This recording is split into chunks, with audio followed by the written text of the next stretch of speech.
Bonjour à tous, c'est Mana, bienvenue pour cette nouvelle vidéo. Une nouvelle vidéo, comme vous pouvez le voir, gros plan sur Tetra qui sera en HOH ce week. Ah non, mais ce HOH, il est trop nul. Bah, t'es qui toi? Ah non, mais le monstre, il est trop nul.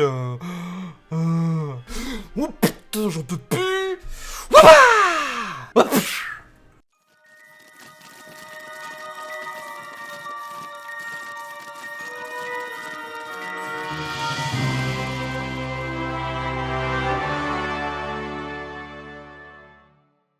Et voilà, on se retrouve sur mon compte pour ce gros plan Tetra. Il s'est barré, on va enfin être tranquille, on va pouvoir y aller. Quand j'ai appris ce matin que Tetra allait être en HOH ce week-end, bah voilà, j'en avais une au stockage, je l'ai sorti, je l'ai awake, je l'ai full skill, je l'ai passé 40 et je l'ai runé pour faire ce gros plan. Voilà. Est-ce que c'est pas de l'amour? Je vous le demande. Alors Tetra, c'est une 4 étoiles natif d'eau, sirène qui, une fois awake, devient Tetra et gagne au passage un petit bonus de awake fort sympathique de 15 points de vitesse d'attaque. C'est plutôt cool. Au niveau des stats, c'est un monstre support qui, au niveau 40, a 10 545 points de vie. C'est pas mal, on est bien au-dessus des 10 000 pour un monstre 4 étoiles et support, c'est bien, on est plutôt content. 582 d'attaque, c'est pas énorme, hein, on va pas se le cacher, mais c'est un support donc on s'en fout. 692 de défense, et ça par contre c'est bien parce que c'est important pour un support d'être tanky et de pouvoir encaisser, du coup on a quasiment 700 de def, c'est très bien. 110 de vitesse, évidemment, je viens de vous en parler, le bonus de 15 points à l'awake qui nous donne une vitesse de base vraiment très sympa. Et qu'est-ce qu'on peut dire sur les caracs en général? C'est qu'elles sont plutôt bonnes, elles sont vraiment plutôt hautes. On a un monstre support qui a pas mal de points de vie, pas mal de def, pas mal de vitesse. C'est vraiment bien. Et ça va aussi très bien scale sur le World Boss. Ces stats de base sont les stats qui sont importantes pour le World Boss. Et on peut dire que pour un monstre support, elle a vraiment plutôt de grosses stats de base. Donc c'est plutôt cool, c'est vraiment un très bon premier point. Au niveau des skills maintenant, les compétences. Le skill 1, bulle de mana, celui qu'ont toutes les sirènes, éclate une bulle de mana qui inflige des dégâts à un ennemi avec 50% de chance de supprimer un effet de renforcement. Les dégâts de cette compétence augmentent selon le max des points de vie. Et ben ça c'est très sympa, on vient justement de dire qu'elle avait pas mal de points de vie, que c'était un monstre support, qu'on allait vouloir qu'elle ait beaucoup de points de vie, donc d'avoir un skill 1 qui scale sur les points de vie, c'est assez cool. On a un support qui aura la possibilité de faire, mine de rien, quelques dommages, on est content. Vraiment, c'est très bon. Ce qui est un peu moins cool sur ce skill, c'est les 50% de chance de strip. Voilà. C'est trop bas pour qu'on puisse s'y fier. Alors c'est sympa. C'est clair que c'est sympa d'avoir un strip sur le skill 1, parce que, bah voilà, vous allez stripper quelque chose, vous allez être content. Mais ne jouez pas ce monstre en vous disant c'est un stripper. Non, pas du tout. 50% de chance, c'est vraiment beaucoup trop bas comme chance de déclencher le strip pour s'y fier, quoi. On peut simplement pas s'y fier. Donc c'est plutôt un bonus que vraiment un stripper. Hop.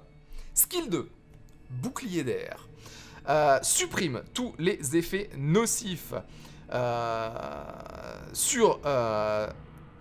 supprime tous les effets nocifs d'une cible alliée et active un bouclier pendant 3 tours. Le montant du bouclier est proportionnel au niveau du monstre. Ok, c'est 130 points de bouclier par niveau, hein, on parle du niveau de Tetra. Donc du coup, une fois qu'elle est niveau 40, ça vous fait un bouclier de 5200 points. C'est plutôt pas mal, c'est plutôt un bouclier sympathique. À ça, il faut rajouter le fait que vous avez un cleanse de tous les effets nocifs sur la cible. Ça aussi, c'est très cool. Et que, comme vous pouvez le voir, c'est un bouclier qui dure 3 tours. Or, si vous mettez le skill au max, c'est un skill qui a un CD de 3 tours. Bouclier de 3 tours, CD de 3 tours, c'est quand même assez sympathique. À part ça, on gagne aussi des petits bonus de bouclier en augmentant le skill up. C'est vraiment un skill assez sympathique. Et c'est ce qui justifie aussi le côté support de Tetra.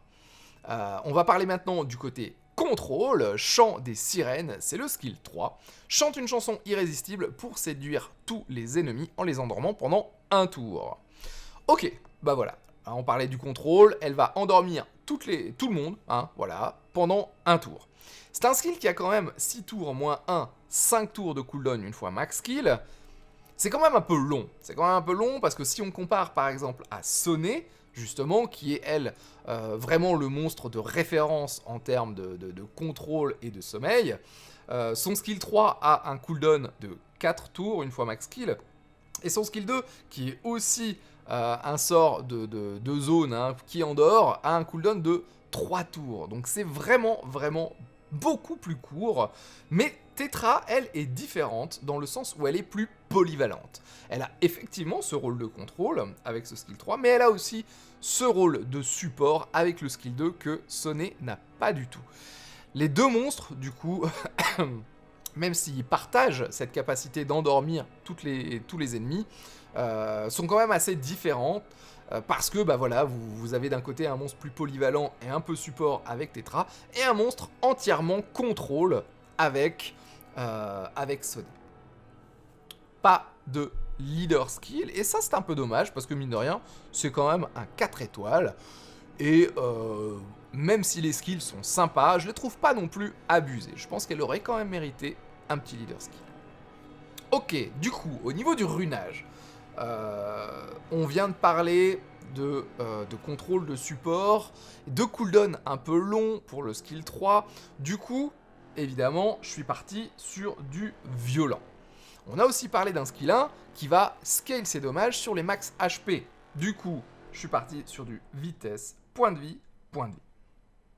Ensuite, voilà, c'est un runage un peu... voilà, hein, je l'ai fait comme ça, mais il est clair que si j'avais vraiment voulu me focus bien sur elle, je serais allé chercher aussi un petit peu de précision, parce qu'elle a quand même un skill 3 qui en a besoin, et un skill 1 qui en a besoin aussi. Du coup, un petit peu de précision ne lui ferait pas de mal. Et puis après, bah, c'est un support, hein, donc effectivement, on la veut un peu tanky, un peu, avec un peu de résistance. Du coup... Ups, au niveau des caracs, au final, ça nous donne quoi? Plus 24 000 points de vie, on est à, voilà, un peu plus de 35 000 points de vie, c'est assez sympa, on a un peu d'attaque, on est quasiment à, on est même à un petit peu plus de 1000 de def, avec simplement plus 300.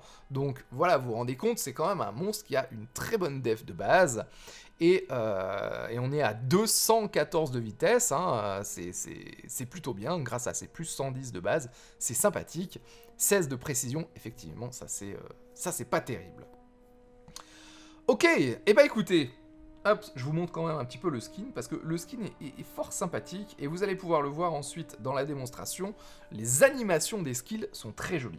Pour la démonstration, justement, on peut l'utiliser en PVP, hein, en RTA, elle ira très bien en combo par exemple avec des succubes, hein, puisque justement elle endort, les succubes peuvent taper sans réveiller les sommeils, donc c'est des combos assez intéressants.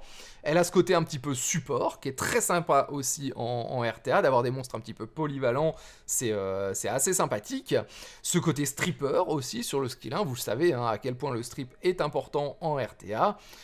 Donc c'est vraiment un monstre très sympathique à jouer en RTA. C'est aussi assez sympa à jouer en PvE, et je pense en particulier du contrôle en TOA hard, et sur des monstres, enfin sur des boss qui ont beaucoup d'AD. Évidemment, on a envie de contrôler les AD, et je pense là en particulier à des monstres avec voilà, des stratégies un peu particulières à base de contre-attaque. Je vous en dis pas plus, je pense que vous voyez tout de suite de qui je veux parler. Bah voilà, hop, on va aller en TOA hard. Bon bah voilà, pas de Artamiel en TOA hard ce mois-ci. Du coup, on va faire la démonstration sur Xingzé. Alors, je vous dis à tout de suite quand on sera arrivé sur le boss. Voilà, on se retrouve pour cette démonstration sur Xingzé TOA 60 hard. Donc c'est assez costaud. Pourquoi j'ai choisi cet étage? Bah voilà, c'est parce que je voulais, pour évidemment, hein, faire une démonstration des talents de Tetra, qui est du monde à endormir. S'il y avait eu que le boss, c'était pas très intéressant. Là, c'est sympa parce qu'il y a 4 adds qu'il va falloir contrôler. C'est pas le tout de tuer le boss, faut aussi contrôler les adds si on veut réussir cet étage. Et la stratégie, en fait, la technique de ce boss, qui est basée entièrement sur les contre-attaques, est justement intéressante. Si vous dormez, pas de contre-attaque. Voilà, là du coup, Tetra vient formidablement faire le boulot. Le combo aussi de Tetra et de Spectra, je vous rappelle que Spectra, quand il utilise son skill 2, va s'infliger des dommages, et du coup, va poser la bubule de Tetra sur Spectra, ça va lui éviter de prendre des dégâts quand il va utiliser son skill 2. Donc voilà, c'est assez intéressant, la team est classique, la team est free-to-play, donc voilà, on va bien voir si ça fonctionne. Bah, on va commencer, on va poser un break def ou pas. On va poser boom, voilà, bah il y a même eu un petit peu de stun, et maintenant on va endormir les 2 adds qui ne dormaient pas. Voilà, les 2 adds qui ne dormaient pas, qui n'étaient pas stun, maintenant dorment, et on peut gentiment récupérer les cooldowns, aller break def là-bas, voilà, et s'attaquer gentiment au boss. On aurait pu, hein, voilà, on va même le faire, on va poser une bulle sur Spectra. Spectra va utiliser son skill 2, et on va bien voir, est-ce qu'il se prend des dommages? Eh ben non. Voilà, il a pas pris de dommages. Il en a pas pris ou il en a pris? Ah zut, du coup j'ai pas vu. Parce que je vois que la bulle est toujours là. Bon, écoutez, hein, on va bien voir. On va continuer comme ça. Hop, hop. On va essayer de reposer le slow parce que le slow n'est pas trop bien parti. Voilà, voilà, maintenant, excepté Xingze, tout le monde est slow. On va du coup pouvoir continuer à contrôle avec Tetra. On va balancer un taunt là. On va booster les ATB. C'est pas un soin, hein. Là c'est vraiment pour le coup vraiment un boost ATB parce qu'on veut faire jouer Tetra. Et on veut, bah voilà, là on va poser le Phoenix. Et juste derrière, vous voyez, il y a encore 3 personnes qui ne sont pas stun. Du coup, on va les endormir. Et voilà. C'est pas plus compliqué que ça. Donc vous voyez, elle fait le taf, hein. Elle fait clairement le taf. On va pas reset la TB maintenant, ça sert à rien. Hop, on va continuer comme ça, on va slow, hop, si on proc on en profite. On repose une petite bubule sur le Spectra, voilà. Vous voyez, le contrôle, est-ce que c'est pas beau ça? Est-ce que c'est pas beau? Hop. Là, évidemment, les gens se sont réveillés, on va prendre des petites contre-attaques, mais bon, rien de bien terrible, hein. Les Ziziliens, ça tape pas très fort sur leurs contre-attaques. Donc on en profite, on va encore une fois booster les ATB. Boum. On peut pas encore récupérer les cooldowns. On rebalance un Phoenix. Hop là, puisque évidemment, hein, il faut toujours plus de dot. Et on rendort. Voilà les 3 qui avaient refusé d'être stun. Voilà, je veux dire, qu'est-ce que vous voulez? La démonstration parle d'elle-même. Cette team est free-to-play, évidemment, puisque Tetra étant dans un HOH ce week-end, à partir de là, bah effectivement, elle est free-to-play, considérée comme free-to-play.